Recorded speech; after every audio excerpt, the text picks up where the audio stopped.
Okay, dear students, today we are going to start the class from this slide,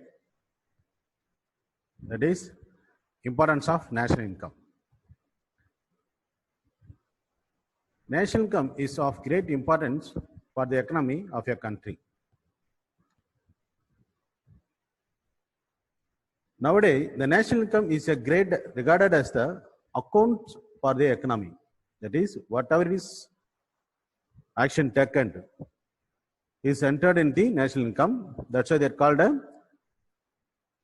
national income is regarded as the accounts of the economy. The following are the factors we needed to know, or we are going to know while studying the national income. First one is to know the relative importance of the various sectors of the economy and their contribution towards national income. From the calculation of national income, we could find how income is produced, how it is distributed, how much is spent, saved or taxed, or discussed under the importance of national income. That is, நம்ம national income படிக்கிறதுனால ஒரு நாட்டு வருமானத்தில் பங்கெடுக்கின்ற sector wise contributions, எந்த sector எந்த அளவுக்கு national இன்கம்ல contribution பண்ணியிருக்கு, உதாரணமாக அக்ரிகல்ச்சர் செக்டர்ல இருந்து எவ்வளோ அமௌண்ட், செகண்டரி செக்டர் சொல்லக்கூடிய ப்ரொடக்ஷன் செக்டர்ல எந்த அளவுக்கு இருக்கு, டெரிட்டரி செக்டர் என்று சொல்லக்கூடிய சர்வீஸ் செக்டர்ல எந்த இருக்குன்னு சொல்லலாம், கண்டுபிடிக்கிறது நமக்கு பயன்படும். அது மட்டும் இல்லாம நேஷனல் இன்கம் படிக்கிறதுனால இந்த இன்கம் எப்படி டிஸ்ட்ரிபியூட் பண்ணப்படுது, அதாவது நாட்டில் டிஸ்ட்ரிபியூஷன் சொல்லக்கூடிய இந்த பகிர்ந்தளிப்பு பரவலா இருக்கா, இல்ல ஏழை பணக்காரன்ற பாகுபாடு அதிகமா இருக்கா, அப்படி மக்கள் ஏர்ன் பண்ற இன்கம் எவ்வளவு ஸ்பெண்ட் பண்றாங்க, எவ்வளவு சேமிக்கிறாங்க, இது எல்லாத்தையும் நம்ம நேஷனல் இன்கம் படிக்கிறதுனால நம்ம தெரிஞ்சுக்கலாம். அடுத்து பாத்தீங்கன்னா, to formulate the national policies such as monetary policy, fiscal policy and other policies, that is, while studying the national income, it will help us to formulate the national policies. அது ஒரு நாட்டுடைய monetary policy, பணவியல் கொள்கை, பணவியல் திட்டங்கள் எப்படி வகுக்கலாம், நிதியியல் policy எப்படி நம்ம பண்ணலாம் அப்படின்னு சொல்லிட்டு, அதாவது எந்த அளவுக்கு பணம் இருக்குன்னு ஒரு நாட்டில் எவ்வளோ இருக்குன்னு கண்டுபிடிக்கலாம். ஃபிஸ்கல் பாலிசி வந்து ரேட் ஆஃப் டேக்ஸ், இந்த மாதிரி சில விஷயங்களை வந்து நம்ம போடுறதுக்கு நம்ம இந்த நேஷனல் இன்கம் ஸ்டடிஸ் நம்ம ஹெல்ப்ஃபுல்லாக இருக்கும். அது மட்டும் இல்லாமல் the proper measures can be adapted to bring the economy to the right path. அது பொருளாதாரத்தை சரியான பாதையில் கொண்டு செல்வதற்கு தேவையான வழிமுறை நாம் கண்டுபிடிக்கிறதுக்கு நம்ம இந்த நேஷனல் இன்கம்னுக்கு போதுமான அறிவுரை கொடுக்குது. நெக்ஸ்ட் பார்த்தீங்கன்னு சொன்னா, to formulate planning and evaluate plan progress. அதாவது ஒரு நாட்டுக்கு தேவையான சரியான பிளானிங்கையும் ஃபார்முலேட் பண்றது மட்டும் இல்லாம அந்த பிளான் சரியான பாதையில தான் போகுதா அப்படின்னு எவல்யூஷன் பண்றதுக்காகவும் நம்ம இந்த நேஷனல் இன்கம் படிக்கிறதுக்கு அவசியமா இருக்குது. அது மட்டும் இல்லாத, it is essential that the data pertaining to a country's gross income, அது எந்தெந்த செக்டர்ல இருந்து எவ்வளவு நமக்கு இன்கம் வருது, அது savings and consumption from different sources should be available for economic planning. Economic planning சரியா பண்றதுக்கான பொதுமான அறிவை நமக்கு கொடுக்குது. நெக்ஸ்ட் பார்த்தீங்கன்னா, to build economic model both in short and long run models. Economic models என்னன்றது நம்ம ஃபர்ஸ்ட் லெசன்ல படிச்சிருக்கிறோம். அது உதாரணமாக சர்க்குலர் ஃப்ளோ ஆஃப் இன்கம், அது 2 sector model, 3 sector model, 4 sector model படிச்சிருக்கோம் நாம. ஸோ இந்த மாதிரி மாடல் பில்டப் பண்றதுக்கு நமக்கு என்ன பண்றோம்னா இந்த நேஷனல் இன்கம் நாலேஜ் நமக்கு அவசியமா இருக்கு. அது மட்டும் இல்லாம to make internal, international and inter regional comparison of the economic growth. அது ஒரு நாட்டோட பொருளாதாரத்தை இன்னொரு நாட்டுடைய ஒப்பிட்டு பார்க்கலாம். International comparison of the economy between the 2 nations அது சொல்லலாம். இன்டர் ரீஜனல், ஒரு நாட்டை இருக்கின்ற பல்வேறு மாநிலங்களுக்கு இடைப்பட்ட வளர்ச்சி, பொருளாதார வளர்ச்சி நம்ம ஒப்பிட்டு பார்ப்பதற்கு இது நம்ம பயன்படுது. அது மட்டும் இல்லாம எல்லாம் சேர்ந்து in total it will help us to know the economic growth. Next பார்த்தீங்கன்னா, to know the country's per capita income, ஒரு நாட்டுடைய per capita எப்படி இருக்கு, that is average income of the persons, so which influence, that is which reflect the economic welfare of the country. அது என்ன சொல்றேன்னா per capita income அதிகமா இருந்துச்சுன்னா பொருளாதார வளர்ச்சி அதிகமா இருக்குன்னு அர்த்தம். அது எக்கனாமிக் ஸ்டேட்டஸ். எந்தெந்த நாட்டெல்லாம் மக்களுடைய per capita income கம்மியா நினைக்கிறோமோ அந்த நாடு என்ன சொல்லலாம், பின்தங்கிய நாடு அப்படி சொல்லலாம். ஸோ அந்த per capita income வந்து ரிஃப்ளெக்ட் ஆஃப் தி எக்கனாமிக் ஸ்டேட்டஸ்ன்னு சொல்றாங்க. ஸோ per capita income கண்டுபிடிக்கிறதுக்கு நமக்கு நேஷனல் இன்கம் அவசியமா இருக்கு. Next, to know a country's per capita income which reflect the country's welfare of the country. per capita income படிக்கிறது மட்டும் இல்லாம அந்த கண்ட்ரியோட வெல்ஃபேர் எப்படி இருக்கு, உதாரணமா டிஸ்ட்ரிபியூஷன் ஆஃப் இன்கம் சரியா இருந்துச்சுன்னா அங்க வந்து டிஸ்கிரிமினேஷன் டிஸ்பாரிட்டிஸ் அதிகமா இருக்காது, இல்ல டிஸ்கிரிமினேஷன் அமங் த பீப்புள் இருக்காது, டிஸ்பாரிட்டிஸ் அதிகமா இருக்காது. அப்போ வெல்ஃபேர் அங்க சரியா இருக்கிறது தான் அர்த்தம். அண்டர்ஸ்டுட் இல்ல? நெக்ஸ்ட்,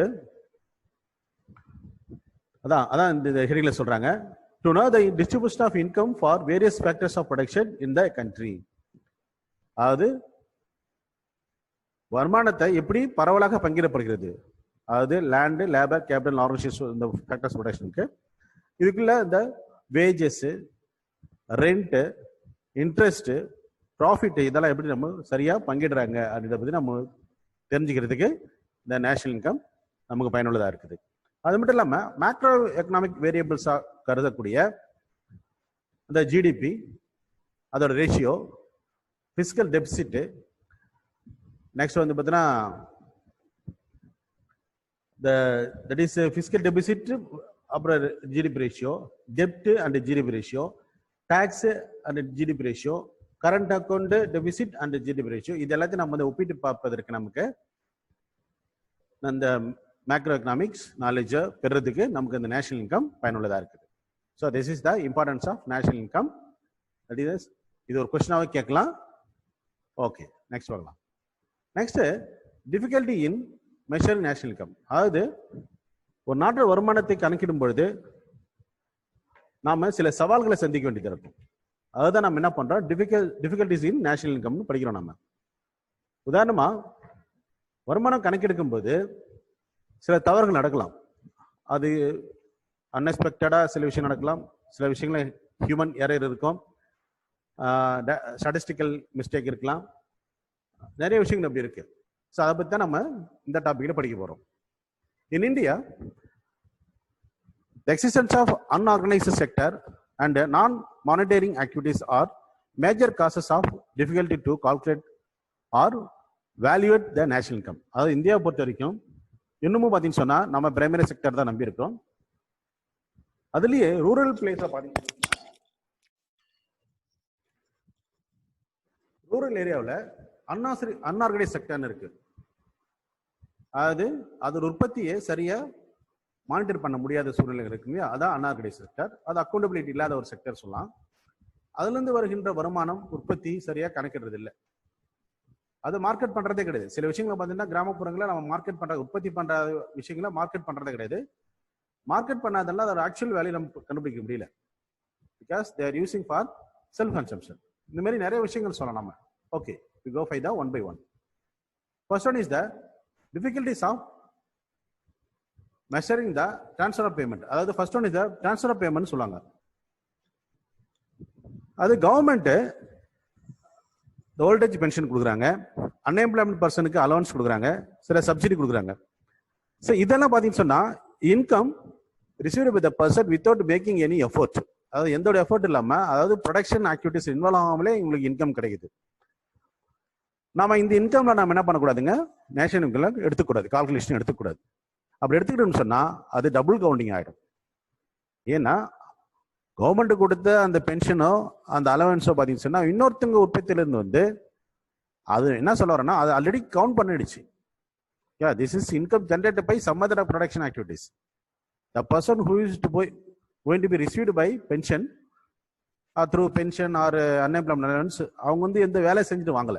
அதெல்லாம் அவங்க தவறா சொல்லல, but the responsibility of the government to help the பீப்புள்ன்றது அப்புறப்பட்ட விஷயம். இருந்தாலும் கூட ஒரு நாட்டு வருமானத்தை கணக்கிடும்போது அவங்க பென்ஷனை கணக்கில் எடுத்துக்கூடாது, ஏன்னா டபுள் கவுண்டிங் ஆயிடும் அதுவும் சொல்ல வராங்க. செகண்ட் பார்த்தீங்கன்னு சொன்னா, டிஃபிகல்டிஸ் இன் அசஸிங் டிப்ரிசியேஷன் அலவன்சஸ். அதாவது the deduction of depreciation allowances, அதாவது accident damage, repair and replacement charges from the national income is not an easy task. It required the high degree of judgment to assess the depreciation allowances and other charges. இது ஒரு பெரிய விஷயம். அது எந்த டேமேஜுக்கு எவ்வளோ நம்ம compensation கொடுக்கணும். So அந்த மாதிரி விஷயங்களை நம்ம கரெக்டாக ஜட்ஜ்மெண்ட் பண்ண முடியாததுனால நம்ம என்ன பண்ணுறோம், அதில் சில பிரச்சனை நடக்கலாம். ஸோ இது ஒரு difficulties. Next unpaid services. Unpaid service டக்கு ஞாபகம் வருது நம்ம வீட்டில் அம்மா தான். ஏன்னா அவங்க காலையில் எத்தனை மணி எழுந்திருக்காங்கன்னு தெரியாது, நைட் அதே மாதிரி எத்தனை மணிக்கு படுக்கிறாங்கன்னு தெரியாது. ரொட்டைன்னா வீட்டு வேலை செஞ்சுட்டே இருப்பாங்க. சப்போஸ் இந்த வேலையை நீங்கள் ஒரு ஆள் வச்சு வேலை செஞ்சீங்கன்னு சொன்னால் எவ்வளோ சம்பளம் கொடுக்கணும் கால்குலேட் பண்ணி பாருங்க. நாம் என்ன பண்ணுறது கிடையாது, அவங்களோட வேலையை பண மதிப்பீடு செய்து பார்க்குறதே கிடையாது. அவங்கள பொறுத்த வரைக்கும் they're doing service out of love and affection. அப்படி செய்கிறவங்க வந்து நம்ம கணிக்கலாம். ஆனால் எக்கனாமிக்ஸ் சொல்கிறாங்க, நேஷனல் இன்கம் கால்குலேட் பண்ணும்போது இந்த மாதிரி அன்பெய்டு சர்வீஸ் சொல்லக்கூடிய வீட்டில் வேலை செய்கிறவங்க, அதாவது அப்பா அம்மாவுடைய எஸ்பெஷலி அம்மாவுடைய அந்த ஒர்க்கை நம்ம என்ன பண்ணோம், மானிட்டரி வேலை கொடுத்து அது ஒரு 5,000 ஒரு 3,000 அப்படி கொடுத்து வீட்டோட வருமானத்தில் சேர்த்துக்கணும். உதாரணமாக உங்கள் வீட்டுக்கு ஒரு மாதத்துக்கு ஒரு 15,000 சம்பளம் வருதுன்னு வச்சுங்களேன். அம்மா வேலை சேர்த்தா ஒரு 3,000 ரூபாய், அப்படி ஒரு 18,000 ருபீஸ் உங்கள் டோட்டல் மந்த்லி சேலரி இல்லை மந்த்லி இன்கம் நீங்கள் கால்குலேட் பண்ணணும். அதுதான் எக்கனாமிக் இன்ஸ்டியூட் பண்ணுறாங்க. பட் மோஸ்ட்லி நம்ம அப்படி பண்ணுறது கிடையாது. ஓகேங்களா? நெக்ஸ்ட் பாருங்க, இன்கம் ஃப்ரம் இல்லீகல் ஆக்டிவிட்டிஸ். இந்த மாதிரி இன்கம் வருது இல்லைங்களா, இல்லீகல்ல தவறான வழிகளில் வர பணங்கள் வந்து நம்ம கணக்கில் எடுத்துக்க முடியாது. ஏன்னு கேட்டுச்சுன்னா அது நிறைய பேர் அதை என்ன பண்ண மாட்டாங்க, ஃபர்ஸ்ட் ஆல் கணக்கு காட்ட மாட்டாங்க. அப்படி காட்டினாலும் காட்டவும் முடியாது அதை. ஏன்னா அந்த இன்கம் வந்து எந்த விதமான உற்பத்தி நடவடிக்கை மூலமா வரல. ஒரு லாட்டரியிலேருந்து கிடைக்குது, லாட்டரியிலேருந்து அது ஒரு விண்ட் ஃபால் கெயின் சொல்லுவாங்க. திடீர்னு அன்எக்ஸ்பெக்டடாக கிடைக்குது, டக்குன்னு ஒரு புதையல் கிடைச்ச மாதிரி சொல்லுவாங்க இல்லையா கிராமத்துலலாம். ஸோ அந்த மாதிரி விஷயங்களை நம்ம என்ன பண்ணக்கூடாது, income from illegal activities, social unwanted activities மூலமா வரதா நேஷனல் இன்கம்ல கால்குலேட் பண்ண முடியாது. நெக்ஸ்ட், சப்போஸ் அப்படி பண்ணிட்டாங்கன்னா, உதாரணமா ஒரு 100 கோடி ரூபாய் தான் நமக்கு வந்து எக்ஸாக்டா நம்ம நாட்டில் பணத்துன்னு வச்சுக்கோங்க. ஃபார் எக்ஸாம்பிள், அந்த அன்அக்கௌண்டபிள் மணின்னு சொன்னோம் இல்லையா, அது கணக்குலேயே வராது, அது எக்ஸ்ட்ரா இருக்கும். பட் அது என்ன பண்ணா அந்த பணமும் மார்க்கெட்டுக்கு வரும். வரும்போது ஒரு பொருளோட விலை ஆக்சுவலா 100 ரூபான்னா அவன் என்ன பண்ணுவான், எக்ஸ்ட்ரா காசு எடுத்து வருவான். அவன் 110 ரூபா கொடுத்து வாங்க தயாரா இருப்பான். அப்போ 100 ரூபா கொடுத்து வாங்குறவங்க நியாயமா பாதிக்கப்படுவாங்க இல்லையா. இந்த மாதிரி சில பிரச்சனைகள் வரலாம். நெக்ஸ்ட் பாத்தீங்கன்னா production for self consumption and changing prices. அதாவது மக்கள் என்ன பண்ணாங்க, இன்னமும் ஃபார்மர்ஸ் பொறுத்த வரைக்கும் அவங்க உற்பத்தியில் பெரும்பாலான பகுதியை என்ன பண்றாங்க, தன்னுடைய சுய தேவைக்கு வச்சுக்கிறாங்க. அது self consumption, keeping some portion of or large portion of production for self consumption. அது மட்டும் இல்லாம அது வச்சுக்கும் போது the problem of whatever that part of the produce which is not sold in the market can be included in national income or not அப்படின்றத question. அப்படி விற்கல இல்லையா, அவங்க மார்க்கெட்டுக்கு அனுப்பல, அந்த மார்க்கெட்டுக்கு அனுப்பாத எவ்வளோ வச்சுக்கிட்டாங்க, அது ஆக்சுவலா மதிப்பு என்னதான் இருக்கும் அப்படின்னு கண்டுபிடிக்காம போயிடும். உதாரணமா ஃபார் எக்ஸாம்பிள் எடுத்துங்களேன், ஒரு வருஷத்துல ஒரு நாட்டில் ஒரு 1000 மூட்டை, ஃபார் எக்ஸாம்பிள் சொல்றேன், ஒரு 1000 மூட்டை நெல் உற்பத்தி பண்ணாங்கன்னா இது எப்படி ஒரு 1000 மூட்டை எப்படி தெரியும்னா, 1000 மூட்டை வந்து மார்க்கெட்டுக்கு வந்திருக்கும். அது மானிட்டரி வேல்யூவா ஒரு 10,000 20,000 சொல்லிட்டு கணக்கு பண்றோம். ஆனா கிட்டத்தட்ட ஒரு 500 600 மூட்டை என்ன பண்ணிருப்பாங்க மக்கள் வந்து நம்ம சுய தேவைக்கு வீட்டில் வச்சிருப்பாங்க. அது மார்க்கெட்டுக்கு வராது. அப்போ ஆக்சுவலா உற்பத்தி பண்ணது ஃபார் எக்ஸாம்பிள் ஒரு 1500 மூட்டையா இருக்கும். ஆனா மார்க்கெட் வந்து 1000 மூட்டை தான். அப்போ 600 மூட்டை கணக்கிலே வராது. ஸோ இது ஒரு டிஃபிகல்ட். அப்போ என்ன பண்ண முடியும், நம்மள கரெக்டா எவ்வளவுதான் ஒரு நாட்டில் உற்பத்தி பண்ணாங்க அப்படின்றத நம்ம மெஷர் பண்ண முடியாது. வெளியில வந்த அந்த மார்க்கெட்டுக்கு வந்தது மட்டுமே வச்சு நான் பேசுவேன், நேஷனல் இன்கம் கால்குலேட் பண்ணோம்னா அது தவறான ஒரு ரிசல்ட்டா தான் இருக்கும். நெக்ஸ்ட் பாத்தீங்கன்னா சொன்னா capital gain. The problem also arises with regard to capital gains. அதாவது capital gains arises when your capital assets such as a house, other property, stock or shares, இதெல்லாம் திரும்ப விற்கிறோம். இதெல்லாம் வந்து கேபிட்டல் அசெட்ஸா சொல்றோம் வச்சுங்களேன். சப்போஸ் இதை விற்கும் போதோ, இதை நம்ம வந்து ஃபார் எக்ஸாம்பிள் ஒரு வீடை கட்டும் போது எவ்வளவு எக்ஸ்பென்ஸ் இருக்கும், ஆனா திரும்ப விற்கிறோம்னு வச்சுங்களேன், கண்டிப்பா அடிஷனல் அமௌண்ட் வச்சு தான் விற்பாங்க. அப்படி விற்கும்போது is sold at higher price than was paid for it at the time of purchases, the capital gain are excluded from national income. அப்ப என்ன ஆச்சுன்னு சொன்னா அந்த எக்ஸ்ட்ரா ஒரு அமௌண்ட்ன்றது வந்து நம்ம வந்து கண்டுபிடி கரெக்டா மெஷர் பண்ணி நம்ம நேஷனல் இன்கம்ல இன்க்ளூட் பண்ண முடியாதுன்னு சொல்றாங்க. சரிங்களா? அதனால இந்த கேபிட்டல் கெயின்ஸ் வர பணம் வந்து ராங்கான ஒரு இன்ஃபர்மேஷன் தான் வரும்னு சொல்றாங்க. Next statistical problem. இது நிறைய விஷயம் இருக்கு இதுல. அதாவது அவாய்டிங் டபுள் கவுண்டிங்ஸ், கண்டிப்பா அது ஃபர்ஸ்ட்ல சொல்லிக்கிறோம். நம்ம ஸ்டாட்டிஸ்டிக் டேட்டா வந்து கரெக்ட் பண்ணும்போது ஒரே யூனிட்டுக்கு 2 விதமான டேட்டா வந்து கட் பண்ணா ஸோ அது டபுள் கவுண்டிங் ஆகிடும். அதை அவாய்ட் பண்ணணும். அண்ட் ஆல்சோ எடுக்கிற டேட்டா வந்து அக்யூரேஸாகவும் ரிலையபிளாகவும் இருக்கணும். இது மட்டும் இல்லாம அந்த பர்சன் ஹூ இஸ் இன்வால்விங் இன் என்ன பண்றாரு, அந்த கம்பைல் பண்றாரு இல்லையா, டேட்டால எடுத்து கம்பைல் பண்ண வர அவருடைய திறமையில அடங்கியிருக்கு. சப்போஸ் அவர் இன்னபிலிட்டி பர்சனா வந்து சரியா கம்பைல் பண்ணணும்னா ரிசல்ட் தப்பா கிடைக்கும். நான் தமிழ் பேசுவேன், தமிழே தெரியாத ஒரு ஆள்கிட்ட போயிட்டு நான் டேட்டா கலெக்ஷன் பண்ணா எப்படி இருக்கும்? சப்போஸ் அவர் வேற லாங்குவேஜ் பேசுறாரு, என் லாங்குவேஜ் புரியல, எனக்கு அவர் லாங்குவேஜ் தெரியல, what will happen? Definitely the data or the reliability of the data is not acceptable. இதுல அந்த மாதிரி சில லாங்குவேஜ் ப்ராப்ளம் இருக்கு. ரெண்டாவது cooperation of the staff has its own effect on the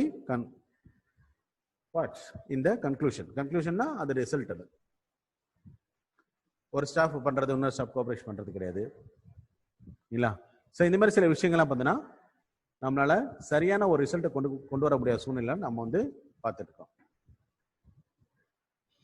so இந்த மாதிரி most of the statistical that is அந்த ஸ்டாஃபோடைய இந்த ஸ்டாட்டிஸ்டிக் ஸ்கில் இருக்கு இல்லையா, ஆர் அன்ட்ரெயின்டு. அந்த ஸ்டாஃப் என்ன பண்றாங்க, அன்ட்ரெயின்டா இருக்கலாம், இன்எஃபிஷியண்டா இருக்கலாம். அதனால என்ன பண்ணுது, நமக்கு சரியான ஒரு ரிசல்ட் கிடைக்காம போகலாம். அது மட்டும் இல்லாம டிஃபரெண்டான ஒரு இன்னும் பார்த்தீங்கன்னு சொன்னா அது accurate and reliable data are not adequate, அந்த மாதிரி விஷயம் சொல்லலாம்.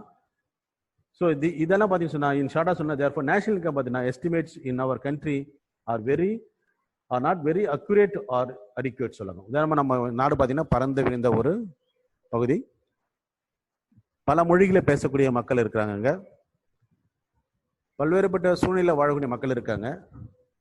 அதன் அடிப்படையில் 10 வருஷம் நம்ம சென்சஸ் எடுத்து அந்த டேட்டாவை நம்ம பப்ளிஷ் பண்றோம். அந்த டேட்டா எந்த அளவுக்கு நம்ம நாட்டுடைய பொருளாதாரத்தை கரெக்டா ரிஃப்ளெக்ட் பண்ணும் அப்படின்றதுல நமக்கு டவுட்டா தான் இருந்துட்டு இருக்கு. பட் இருந்தாலும் அந்த எரரை நம்ம கன்சிடர் பண்ணாம அது ஒரு மேபி அந்த பெர்சன்டேஜ் ஆஃப் எரர்ஸ் கம்மியா இருந்துச்சுன்னா we may accept the data அப்படின்னு சொல்றாங்க. So next we are going to see the national income and a social accounting. National income is also being measured by social accounting methods. அதாவது இப்போ ஒருத்தர் தனிநபர் எடுத்துக்கோங்களேன், ஒரு தனிநபர் வந்து அவரு how far it is அப்படின்னு சொல்றதுக்கு நிறைய ஆன்சர் சொல்லலாம். ஹெல்த்தியா இருக்கிறாரா, ஹெல்த் இன் சென்ஸ் பிசிக்கலாவா, இல்லை எப்படி அது ஃபினான்ஷியலா ஒரு ஹெல்த்தின்னு சொல்றீங்களா, பிசிக்கலா ஒரு ஹெல்த்தின்னு சொல்றீங்களா, இன்னும் நிறைய சொல்லலாம் இல்லைங்களா. அப்புறம் ஒருத்தர் நல்லா இருக்கிறான்னு சொன்னா அவர் சமூக மதிப்புன்னு ஒன்று இருக்கு, தனிப்பட்ட மதிப்புன்னு இருக்கு இல்லையா அவருக்கு. அது மாதிரி ஒரு பொருளாதாரத்தை நாம கணக்கிடும் பொழுது அது கரெக்டான ஒரு மெஷர் நம்ம தேர்ந்தெடுக்கணும். அதாவது நேஷனல் இன்கம் அதுக்கு நம்ம வந்து ஒரு டூலா பயன்படுத்திக்கிறோம். ஆனா நேஷனல் இன்கம் ஃபார் எக்ஸாம்பிள் ஒருத்தர் வந்து ரொம்ப வசதியான ஒருத்தர் இருக்கிறாரு வச்சுக்கலேன், அவர் நல்லா இருக்கிறன்னு அர்த்தமாயிடுமா? அப்கோர்ஸ் இருக்கலாம், மேபி அவர் சம் ஆஃப் த பிசிக்கல் ப்ராப்ளத்தான மனசுக்குள்ள சில பிரச்சனை இருக்கலாம். நிறைய பணங்கிறது அவர் ஹாப்பியா இருப்பாரு சொல்ல முடியாது. ஏன்னா ஹாப்பின்றது not only determine by the existing the amount of money இல்லையா. Welfare it's very very important. அதாங்க சொல்ல வராங்க சோஷியல் அக்கௌண்டிங். சமூக ஒரு கணக்கெடுப்பு பங்களிப்பு இருக்கணும். உதாரணமா under this method the transaction among various sectors such as firm, household, government, etc. are recorded as and also their interrelationship are traced. உதாரணமா வருமானத்தோட பகிர்வு, டிஸ்ட்ரிபியூஷன் ஆஃப் இன்கம், இங்க அதான் சொல்ல வராங்க. எந்த அளவுக்கு இன்கம் டிஸ்ட்ரிபியூட் பண்ணுது நாட்டில். உதாரணமா ஏழை அதிகமா கஷ்டப்படுறாங்களா, இல்ல பணங்க பூரா பணக்காரட்டே போய் சேருதா, இந்த கான்சன்ட்ரேஷன் ஆஃப் வெல்த்னு சொல்லுவாங்க இல்லையா, அந்த மாதிரி ஒருத்தவங்கிட்டே பணம் போய் சேருதா, இல்லை ஒரு சாரார் ஏழ்மையாகவே இருக்கிறாங்களா அப்படின்னு அது ஹெல்த்தி சொசைட்டி கிடையாது. அது அப்போ டிஸ்ட்ரிபியூஷன் ஆஃப் இன்கம் வந்து ஓரளவுக்கு கொஞ்சம் சமமாக இருக்கணும். ஏழை பணக்காரன் டிஸ்கிரிமினேஷன் டிஸ்பாரிட்டிஸ் அதிகமாக இருக்கக்கூடாது. அப்படி இல்லாத ஒரு சமூகமாக இருந்தால் தான் அது ஒரு நியூட்ரல் சமூகமாக இருக்கும். இந்த சொசைட்டி ஒரு ஹெல்த்தி சொசைட்டியாக இருக்குன்னு சொல்லுவாங்க. Like that. So we study under this method the transaction among the various sector. தான் சொல்றாங்களா, ஒவ்வொரு செக்டருக்குள்ள அந்த இன்கம் எந்த டிரான்சாக்ஷன் ஆகுது. For example household, firm to household. ஃபர்ம்னா உற்பத்தி நிறுவனங்கள், உற்பத்தி நிறுவனங்கள் வந்து வேஜஸ் ஆவோ ரெண்ட் ஆவோ ப்ராஃபிட் ஆவோ எப்படி வந்து மற்ற ஃபேக்டர்ஸ் ஆஃப் ப்ரொடக்ஷன் போகுது. உதாரணமாக ஃபேக்டர்ஸ் ஆஃப் ப்ரொடக்ஷன்றது ஹவுஸ் ஹோல்டு இல்லையா, ஹவுஸ் ஹோல்டுனா ஹவுஸ் ஹோல்டு தான் supplier of factors of production. So அவங்க வேலை செய்கிற ஆளுங்களுக்கு எந்த அளவுக்கு கரெக்டாக கொள்ளை கொடுக்குறாங்களா, that is whether they paid for their work, 8 hours work பண்ணுறாங்களா இல்லை 12 hours ஒர்க் பண்ணுறாங்களா, இந்த மாதிரிலாம் சில விஷயங்கள் இருக்குது. அங்கே ஏன்னா வந்து சப்போஸ் ஏன்னா ஒரு பயஸ் நடக்குதா அப்படின்னு நமக்கு பேசணும். நெக்ஸ்ட் கவர்மெண்ட்டோடைய ஆக்டிவிட்டிஸ் எப்படி இருக்குது, கவர்மெண்ட் கரெக்டாக டேக்ஸ் போடுதுங்களா, இல்லை கவர்மெண்ட் டேக்ஸ் கரெக்டாக கலெக்ட் பண்ணுறாங்களா, இந்த மாதிரி வந்து சர்க்குலேஷன் ஆஃப் இன்கம் சரியாக ஹெல்த்தியாக போயிட்டு இருக்கான்னு பார்க்குறாங்க. அது மட்டும் இல்லாமல் இந்த ஒரு செக்டருக்கு இன்னொரு செக்டருக்கு ரிலேஷன்ஷிப் எப்படி இருக்குது, ஹெல்த்தியாக இருக்கா அப்படின்றத பற்றி நாம் படிக்கிறது தான் இந்த social accounting. Next, social accounting framework is useful for economic as well as the policy maker. இப்போ அந்த சோஷியல் அக்கௌண்டிங் ஃப்ரேம்வொர்க் இல்லையா, நாம வெளிப்படையாக பார்க்குறோம். ஒருத்தரை பார்த்துட்டு வச்சுங்களேன், பிசிக்கல் அப்பியரன்ஸ் பார்க்குறோம், அவரால் ஹெல்த்தியாக இருக்காரு, நீட்டாக ட்ரெஸ் பண்ணியிருக்காரு, அவர் பார்க்கும்போது ஸ்மைலாக இருக்காரு, ஓகே குட்ஸ் அப்படி முடிவு பண்ணிட்டு அவர் இன்னர் ஹார்ட்டில் என்ன இருக்கு நம்மளுக்கு தெரியாமல் போயிடும். தட் இஸ் இண்டிகேஷன் இல்லாமல் கொடுக்கல இருக்கலாம். பட் நம்ம வெளிப்படையாக தெரியுது இப்படியா வச்சு எந்த விதமான பாலிசி மேக் பண்ண முடியாது, முடிவுக்கு வந்துட முடியாது. லைக் தட் ஒரு சொசைட்டியோடைய ஒட்டுமொத்த ஃப்ரேம் ஒர்க் நமக்கு தெரியணும். அதோடைய அவுட்டர் பார்ட் இன்னர் பார்ட் எல்லாமே தெரிஞ்சால் மட்டுமே நம்மளால என்ன பண்ண முடியும், நல்ல ஒரு பாலிசி கொண்டு வர முடியும். அதாவது the data about the social accounting is help the policy maker to make the suitable policies for what, further strengthening the economy, maybe avoiding the economic crisis, future problem, or maybe taking effective distribution of income among the people. இன்னும் நிறைய விஷயம் பேசிட்டே போகலாம். நம்ம ஒரு policy மேக்கருக்கு ஏன் நமக்கு இந்த நாலேஜ் வேணுன்றதை பற்றி நம்ம நிறைய பேசிட்டே போகலாம். நெக்ஸ்ட் மூவ் பண்ணுவோம். ஏன் நான் பார்க்கும்போது, because it represent the major economic flow and statistical relationship among various sector of the economic systems.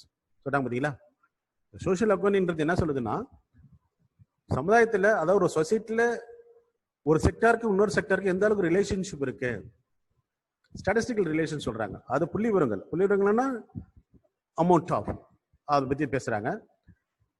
So it become the possible for the forecast the trend of economy more accurately. அதை என்ன சொன்னாங்க உங்களுக்கு, what is the use for knowing the social accounting? அந்த data வச்சு நம்ம என்ன பண்ண போறோம், நிறைய விஷயம் பண்ணலாம்.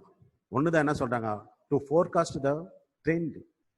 உதாரணமா பொருளாதார ஏற்றத்தாழ்வு இப்ப எப்படி இருக்கு, இன்ஃப்ளேஷன் ரேட் எப்படி இருக்கு, ஃபியூச்சர்ல இது எப்படி இருக்கும் அப்படின்னு ஃபோர்காஸ்ட் பண்ணலாம். சப்போஸ் அதோடைய ட்ரெண்ட் ஃபியூச்சரை ரொம்ப சிவியரா அஃபெக்ட் பண்ணும் பொருளாதாரத்தினா, we need to take some precaution measure to solve the problems. இல்லைங்களா, பொருளாதார பிரச்சனைகளை எக்கனாமிக் கிரைசிஸை ஃபியூச்சர்ல சால்வ் பண்றதுக்கு நம்ம இப்பயே சில திட்டங்கள் வகுக்கிறதுக்கு ஹெல்ப்ஃபுல்லா இருக்கலாம். ஸோ அதனால சோஷியல் அக்கௌண்டிங் படிக்கிறது ரொம்ப ரொம்ப யூஸ்ஃபுல்லானது.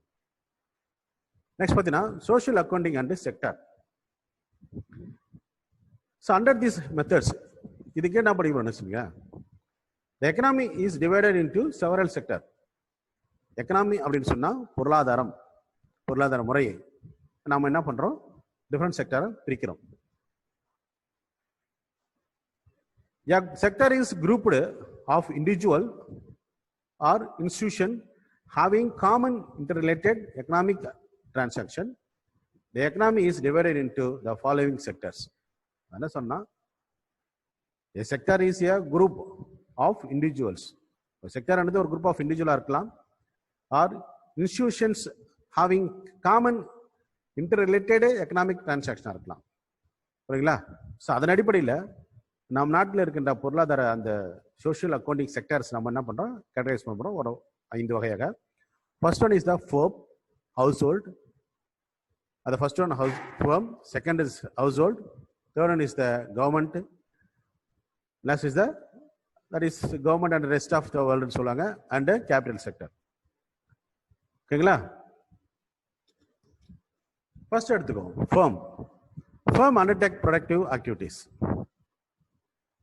அதாவது firm undertake productive activities, thus they are all organization which employ the factors of production to produce goods and services. அதாவது ஆல்ரெடி நம்ம பார்த்திருக்கோம் firm அப்படின்றது வந்துனா they are what hire the factors of production and use the factors of production in your production activities. Okay, so they employ the factors of production in the process of productions. So this is the functioning of the firm. And a household, what they are doing? Household are consuming entities and represent the factors of productions. அது என்ன சொன்னா house ஹோல்டை பொறுத்த வரைக்கும் 2 activities இருக்கு. ஒன்று அவங்க consumer ஆகும், அதே நேரத்தில் ஒரு ஃபேக்டர்ஸ் ஆஃப் ப்ரொடக்ஷனை சப்ளை பண்ணுற ஒரு காரணம் எவ்வளோ அவங்கள பார்க்கணும். அது இவங்க என்ன பண்ணுறாங்கன்னா they receive payment when rendering services.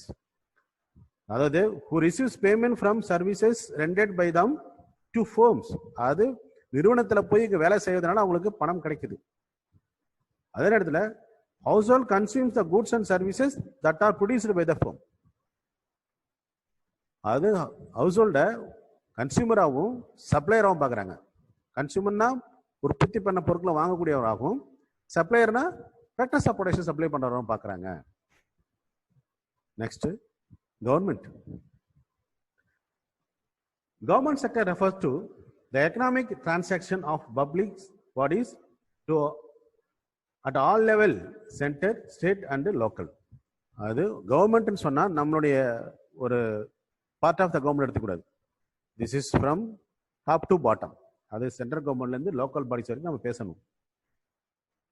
அது in their work concerning social accounting, அவங்க ஆக்டிவிட்டீஸில் சமூக பார்வை, சமூக ஒரு கண்ணோட்டம் இருக்குதா அப்படின்றத நம்ம வந்து கணக்கிட செய்கிறோம். ஸோ இதை பற்றி பார்த்துச்சுன்னா எடி அண்ட் பீகாக் அப்படின்னு சொல்லக்கூடிய 2 எக்கனாமிக்ஸ் என்ன சொல்கிறேன்னா, how defined government as a collective person. Government என்ன சொல்கிறாங்க, ஒரு கலெக்டிவ் பர்சன் சொல்கிறாங்க. அஃப்கோர்ஸ் எது நடந்தாலும் கவர்மெண்ட்டை தானே கேட்போம் நம்ம. ஏன்னா government responsibility to satisfy the collective wants of the சொசைட்டின்னு சொல்லுவாங்க. நான் ஷார்ட்டாக எழுதியிருக்கேன்ல. ஸோ இது போதும். கவர்மெண்ட்டை பற்றி பேசுனா இது நான் மென்ஷன் பண்ணி எழுதினா போதும். எக்ஸ்பிளைன் பண்ணும்போது நான் எக்ஸ்ட்ரா சொல்கிறேன், நீங்கள் லிசன் பண்ணிக்கோங்க. ஓகேங்களா? That purchase goods and services from firm. Government என்ன பண்ணுதுன்னா கூட்ஸ் அண்ட் சர்வீசஸ் ஃபர்ம்ன்றது வாங்குது. as well as they will collect the income from the firm by way of taxes. இல்லைங்களா?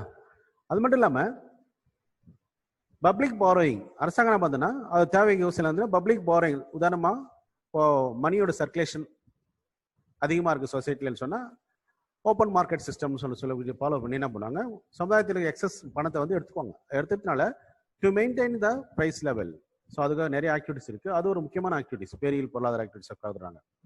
The main function of the government is to provide social goods like defense, public health, education, etc. ரொம்ப முக்கியமானது. கவர்மெண்டோட function பார்த்து சொன்னால் இது ரொம்ப முக்கியமானது, avoid பண்ண முடியாது. ஏன்னா ஹெல்த்தும் டிஃபென்ஸும் பப்ளிக் தட் இஸ் எஜுகேஷன்ஸ் இது ரொம்ப முக்கியமானது. This means satisfying the collective wants of the society. அதான் என்ன சொன்னாங்க. However, public enterprises like post office and railway are separate from the government sector and included as firm.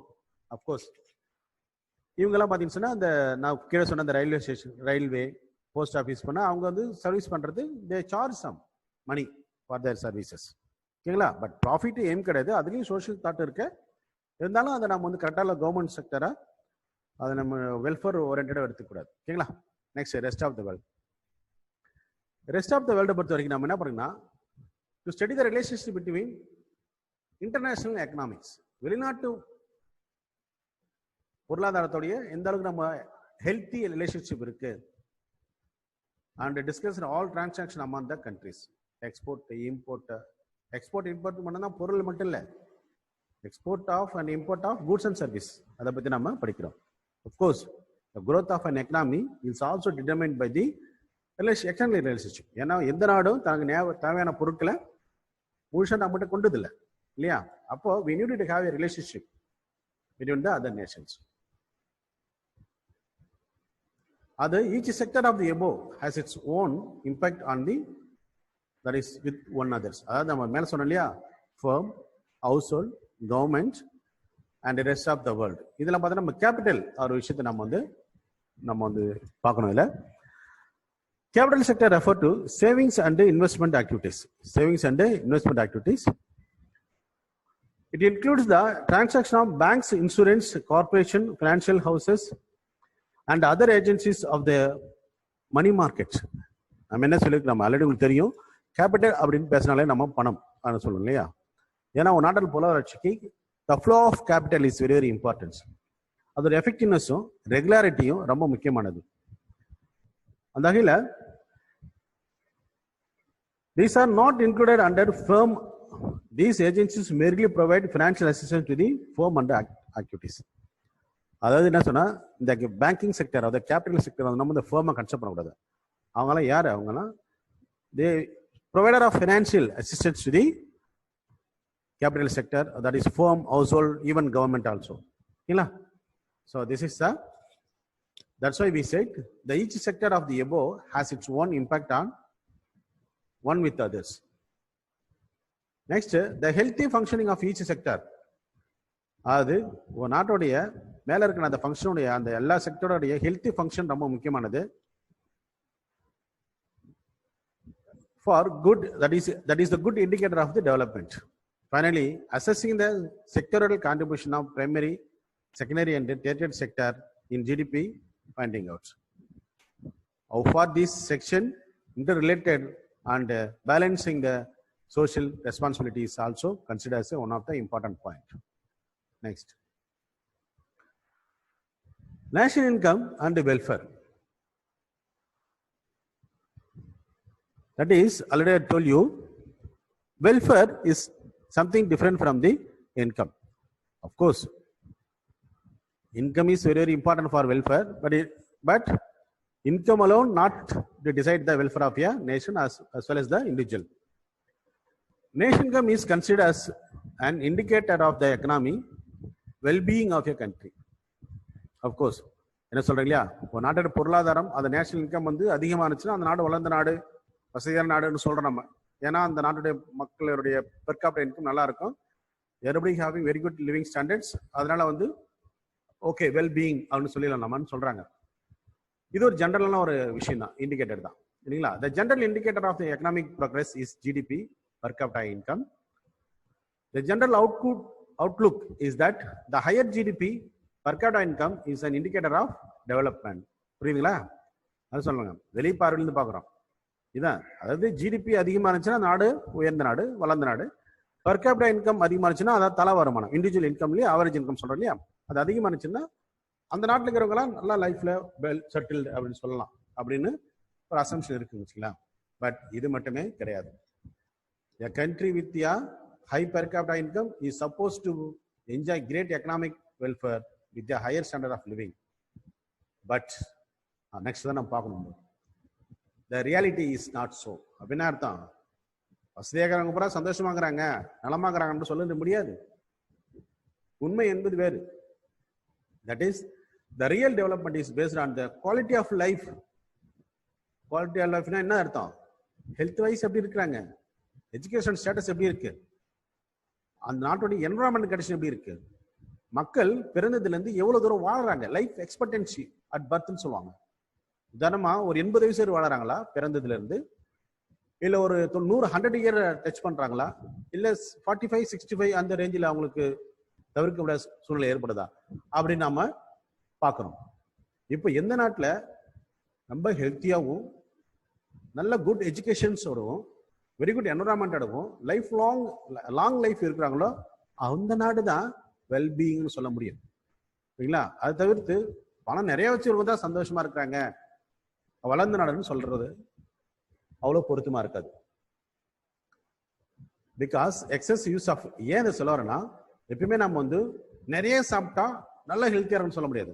நிறைய சாப்பிட்டா maybe அது அஜீரணத்தை உண்டாகலாம். என்ன தேவை அதை மட்டும் தான் சாப்பிடலாம். Like that. அது மாதிரி தான் நம்ம என்ன பண்ணணும், உற்பத்தி பண்ணணும்னு சொல்லிட்டு இயற்கை போல சுரண்டிடுறோம் இப்போ வேகமா. Over exploitation of the nature resource சொல்றாங்க. அதான் sir, because excess use of natural resource this leads to pollution. நீங்க பாருங்களேன், இன்னைக்கு கவர் தம் மாஸ்க் போடணும், கம்ப்ளீட்டா மாஸ்க் போடணும், ஹேண்ட் சானிடேஷன் யூஸ் பண்ணணும், ரொம்ப கேர்ஃபுல்லா இருக்கணும், டோன்ட் டச் அதர்ஸ், மற்றவங்க தொடக்கூட கூடாது. இப்போ இனிமேல் நிறைய ரெஸ்ட்ரிக்ஷன் நம்ம கொண்டு வரோம். ஏன்னா இது ஒரு வகையான இன்ஃபெக்ஷன், இது ஒரு வகையான ஒரு பொல்யூஷனை தான் நம்ம பார்க்கணும். ஏன்னா நம்ம வந்து அதிகமா அந்த இயற்கையை நம்ம சோதிச்சாச்சு இல்லைங்களா. அப்ப இயற்கை திரும்ப வாங்குது இப்படி நம்ம நினைச்சுக்கலாம் இல்லையா. ஸோ இப்போ நம்ம வந்து there is no regular activities. இப்போ பொருளாதார செயல்பாடுகள் இப்போ பாருங்க, எந்த விதமான பொருளாதார செயல்பாடுகளும் சரியா நடக்கிறது இல்லை. காரணம் COVID-19 த்ரெட் இருக்கு. ஸோ இது ஒரு நேச்சுரல் டிசாஸ்டர். சரிங்களா. சாதாரண சொல்றேங்க, we must be very careful while using the natural resource. Of course, per capita income as an indicator of economic welfare, it suffer from limitations such as, அதாவது per capita income என்பது ஒரு பொருளாதார வளர்ச்சியோடைய ஒரு தனிமனித வளர்ச்சியோடைய இண்டிகேட்டரா இருந்தாலும் கூட அதுல சில குறைபாடுகள் இருக்கு. என்னன்னு பாத்தீங்கன்னா, the economic welfare depends upon the composition of goods and services provided.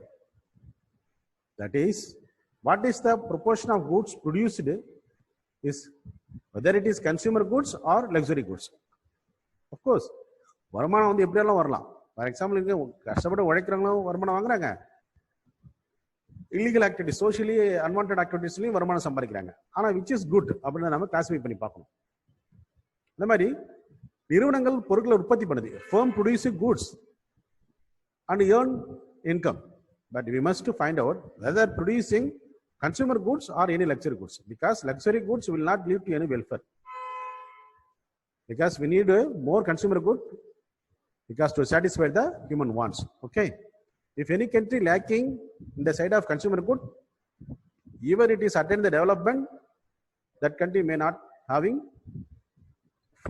they may not consider as their fully developed, because in the welfare side they are not attained the full satisfaction, they are lacking in welfare side. And higher GDP with greater environmental hazards, புரியுதுங்களா. அதிக உற்பத்தி வர வர அது தொழிற்சாலைகள் அதிகமா பெருகிட்டு இருக்கு. ஒரு பக்கம் சுரங்கத்தை நோண்டிட்டே இருக்கோம், மைனிங் ப்ராசஸ் போயிட்டே இருக்கு, டிஃபாரஸ்டேஷன் போயிட்டே இருக்கு, தட் இஸ் என்விரான்மெண்ட் டீக்ரேடேஷன் நடந்துட்டே இருக்கு, அர்பனைசேஷன் நடந்துட்டே இருக்கு, the conversion of land from agriculture to other purpose போயிட்டு இருக்கு. What will happen? இதெல்லாம் ஜிடிபி growth பண்றதுக்கு okay. What about the environment? It will suffer loss. That's why we're going to face the air pollution, water pollution and soil pollution. Okay. So இது பாத்தீங்க சொன்னா this will little economic welfare. அதாவது இந்த okay, we will continue in the next class. Continue the lesson. That is, now we are discussing the national income and welfare. Okay. If any country producing or if any country interested in producing more war goods, will show the increase in the national output. National wise பார்த்தா output அதிகமாகும்.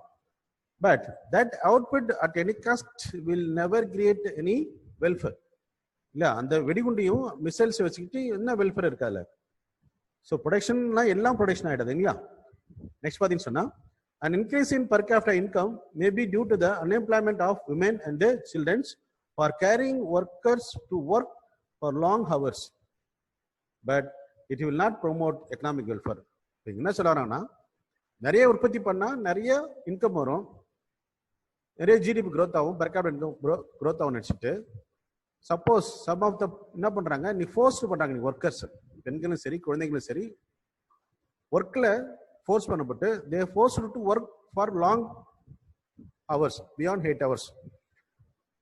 அப்படி அவங்க work பண்ணும்போதுனா they will suffer, that will not any welfare. ஓகேங்களா. So in finally ஒரு welfare அப்படின்னு பார்க்குறது correct indicator welfare of the பீப்புளுக்கு மெஷர் பண்ண கரெக்ட் இண்டிகேட்டர் பார்த்துச்சுன்னா PQLI சொல்லுவாங்க. அதாவது physical quality of life index சொல்லுவது.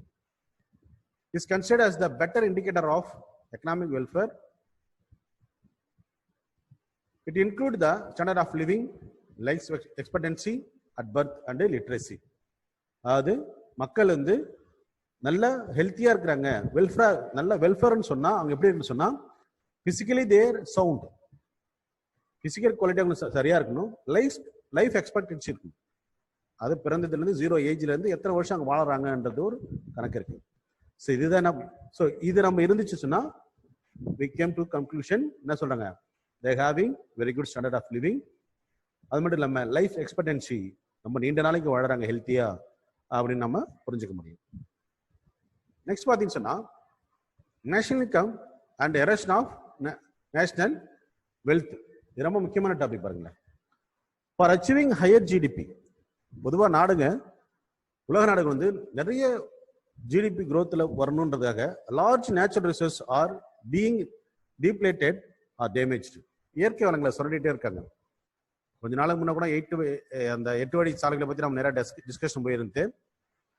Because to forming the roads என்ன பண்றாங்க, நிறைய இயற்கை வளங்களை அழிக்கிறாங்கன்னு சொல்லிட்டு நிறைய டைலாக் போயிட்டு இருந்து. ஸோ அந்த ரோடு போடுறது பொருளாதார வளர்ச்சிக்கு முக்கியமானது தான். அதே நேரத்தில் இயற்கை சூழ்நிலை நம்ம பார்க்கணும் அப்படின்றது தான் சமூக பார்வையுடைய கொள்கையா இருந்துச்சு, வாதமாகவும் இருந்துச்சு. ஸோ அதை பார்க்கணும்னா இந்த பாயிண்ட்ல அதுக்கு ரொம்ப பொருத்தமா இருக்கு. That means reduction of potential for future growth. அதாவது என்ன பண்ணா இந்த காலகட்டத்துக்கு தேவையான மக்களுடைய தேவையை பூர்த்தி செய்யறதுக்காக இயற்கையை நம்ம அழிச்சிடும், வேகமா அழிச்சிட்டு இருக்கோம்.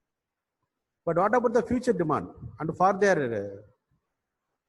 அவங்களுடைய எதிர்கால சந்ததிக்கு தேவையான பொருட்களை விட்டுட்டு போறோமானா கிடையாது.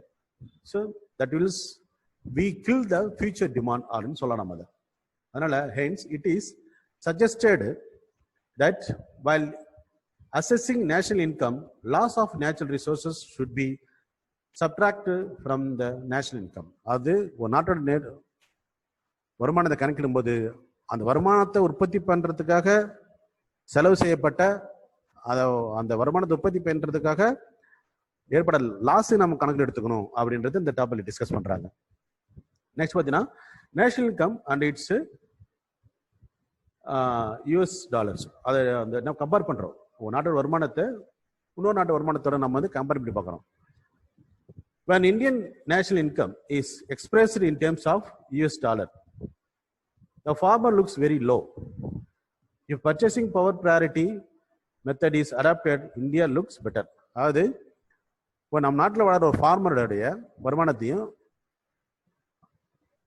அதாவது அமெரிக்காவோட வளர ஒரு ஒப்பிட்டு பார்க்கும்போது பணம் அந்த அடிப்படையில் நம்ம ஃபார்மர் வந்தா கொஞ்சம் பின்தங்கி மாரி இருக்கலாம். ஆனா பர்ச்சேசிங் பவர் ப்ரையாரிட்டி PPP சொல்லக்கூடிய அந்த மெத்தட்ல பார்க்கும்போது India for better compared to the developed Nations அப்படின்னு சொல்றாங்க.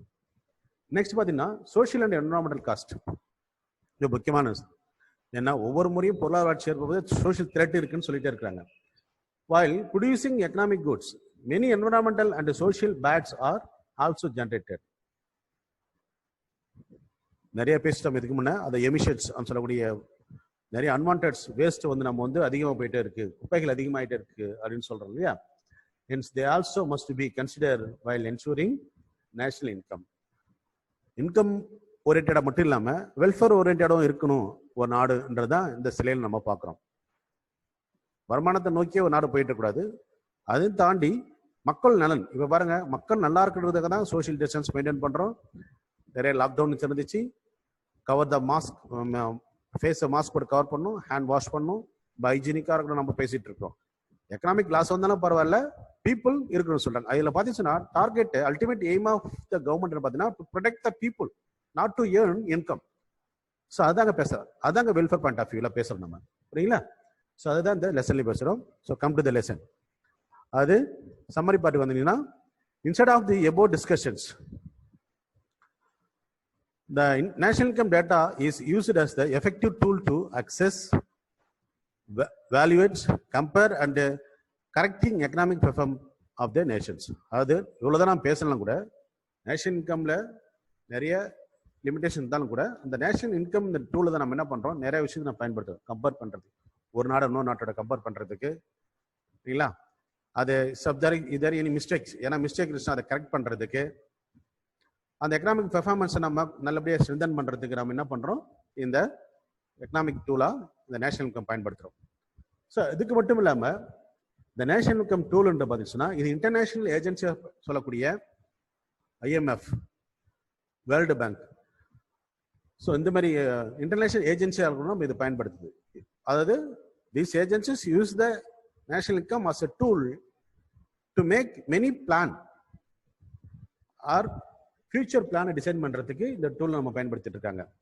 Many planner, government, businessman, economist, இந்த மாதிரி பல்வேறுபட்ட ஏஜென்சிஸ் என்ன பண்ணுறாங்க, அந்த எக்கனாமிக் டூலாக இந்த நேஷனல் இன்கம் ஆஸ் அ டூலாக ஒரு நல்ல ஒரு டூலாக பயன்படுத்துகிறாங்க. For what? That is comprehensive phenomena of the making developmental strategies. அது என்ன சொல்றது, எதிர்காலத்துக்கு தேவையான வளர்ச்சி நோக்கி போகிற ஒரு ஒரு ஒரு காம்ப்ரஹென்சிவ் ஃபினாமினா, ஒரு ஸ்ட்ராட்டஜி, வழிமுறைகளை கையாள்வதற்கு, வழிமுறைகளை கண்டுபிடிப்பதற்காகவும் finding good strategy to attain the economic development அப்படின்னு சொல்லக்கூடிய பொருளாதார வளர்ச்சியை அடைவதற்கு தேவையான வழிமுறைகளை கண்டுபிடிப்பதற்கு நேஷனல் இன்கம்ன்றது மிக முக்கியமான ஒரு டூலா பயன்படுத்துன்னு சொல்றாங்க. Okay students, with that the lesson is over. Continuing இந்த ஸ்லைடுக்கு அப்புறம் உங்களுக்கு you going to have the question answers, அதாவது கொஸ்டின்ஸ் உடைய ஸ்லைட்ஸ் வரும். As I was mentioned in the first video, how the question will be appear and also what is the indicator of the answer. The same methodology going to be follow after this video. Go through the questions, read carefully the slides and answer for the question appropriately. Thank you. Have a good day. Stay home, stay